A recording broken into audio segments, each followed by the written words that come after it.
সবাইকে আমি ডক্টর ইফাত আজকে কথা বলবো আমরা বাচ্চাদেরকে কিভাবে অ্যানিমাল সাউন্ড শেখাতে পারি এবং কেন শেখাবো। আমাদের যে বাচ্চাদের আন্ডারস্ট্যান্ডিং লেভেলটা অনেক কম অথবা এখনো স্পিচ আসেনি বা শুধু বাবলিং করে দাদা নান্না বাবা এই ধরনের আওয়াজ করে, তাদেরকে আমি খুব লম্বা লম্বা ওয়ার্ড লম্বা লম্বা লাইন শেখানোটা খুবই ডিফিকাল্ট এবং আমি যত লম্বা লম্বা শব্দ তাকে শেখানোর চেষ্টা করব, লম্বা লম্বা লাইনে কথা বলবো, তার স্পিচ তত বেশি দেরিতে আসবে। তাকে একটা একটা জিনিস শেখাবো এবং এটার সাথে আরেকটা জিনিস অ্যাড করে করে আমি লাইন বানাবো। অল্প অল্প করে কাজ করব। জাম্প করলে বাচ্চা কনফিউজড হবে এবং তার আরো বেশি দেরি হবে। অ্যানিমেলের মধ্যে আমি সবচেয়ে প্রথমে নিব যে জিনিসটা বাচ্চা কমনলি দেখতে পারে অথবা আমি দেখাতে পারি। আমার কাছে অন্য অ্যানিমেলগুলো বর্তমানে এখন আমি পাচ্ছি না, যেটা আমার কাছে অ্যাভেলেবেল আছে আমি সেগুলো দেখাচ্ছি। যেমন বাংলাদেশের প্রেক্ষিতে আমি গরু, ছাগল, হাঁস, মুরগি এই জিনিসগুলো দেখাতে পারি।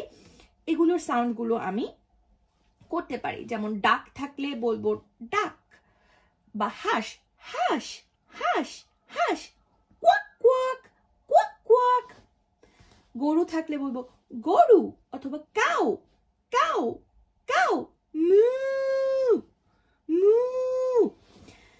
3 বার করে বলবো আমি, ওর আই লেভেলে বলবো এবং একসাথে অনেক অ্যানিমেল নিয়ে বসবো না, ঠিক আছে?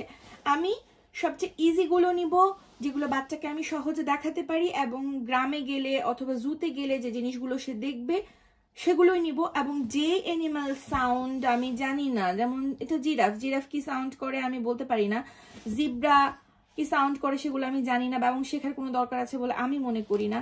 ডাইনোসর নিয়ে বসবো না, তো হিপ্পো নিয়ে বসবো না, গাধা নিয়ে বসবো না। তো যে জিনিসগুলো ইজি আছে আপনার রিয়েল অ্যানিমালস গুলো নিয়ে বসবেন এবং সেটা সাউন্ড নিয়ে কথা বলতে পারেন।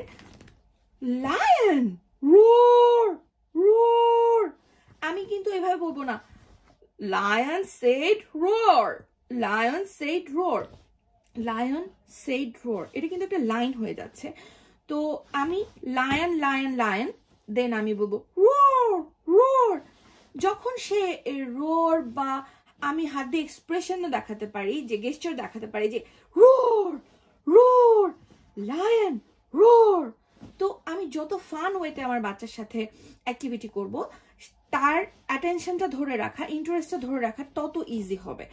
আমরা যেন খুব বোরিং ওয়েতে বাচ্চাদের সাথে প্লে না করি, তাহলে আসলে বাচ্চারা দৌড়ে যেতে চাবে, আমার কথা শুনতে চাবে না এবং অনেকক্ষণ সময় ধরে আমরা কোনো অ্যাক্টিভিটি করব না। আজকে লায়ন নিয়ে করেছি, হয়তোবা সাথে কাউ নিয়ে করলাম, একটা দুটো নিয়ে করব এবং সারাদিনই অ্যানিমেল নিয়ে অ্যাক্টিভিটি করছি, এরকম যেন না হয়ে থাকে। ছোট ছোট অল্প অল্প অ্যাক্টিভিটি ভেঙে ভেঙে বিভিন্ন সময় বিভিন্নভাবে করব, তাহলে